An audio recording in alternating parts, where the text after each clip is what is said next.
অসহ্য এই গরমে বৃষ্টি ভেজা দিনে রান্না করলাম আরও একটা ঠাকুরবাড়ির রেসিপি, এঁচোড়ের দই বড়া। প্রথমে নুন দিয়ে এঁচোড়টাকে খুব ভালো করে সেদ্ধ করে নিয়েছি, আর 2 ঘন্টা কাঁচা মুগ ডালকে জলে ভিজিয়ে রেখেছিলাম।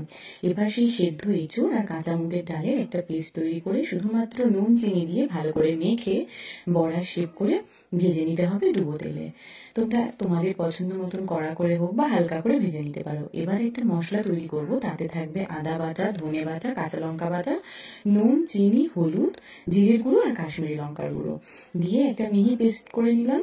আর লাগবে টক দই, যেহেতু এটা দই বড়া। এবার তেলের মধ্যে সেই মিহি পেস্টটা দিয়ে কষিয়ে যখন তেল ছাড়বে দিয়ে দেবো সেই ফ্যাটানো টক দই। এই পর্যায়ে গ্যাসের ফ্লেম রাখতে হবে একদম লোতে, নাহলে দই ফেটে যেতে পারে। এইবার গ্রেভির জন্য পরিমাণ মতন জল দিয়ে বড়াগুলো দিয়ে খুব ভালো করে ফুটিয়ে নিতে হবে। একটু ঝোল রাখতে হবে, নাহলে পরে টেনে নেবে। আর শেষে দেবো ঘি, গরম মশলা। বিশ্বাস করো, অনবদ্য একটা রেসিপি।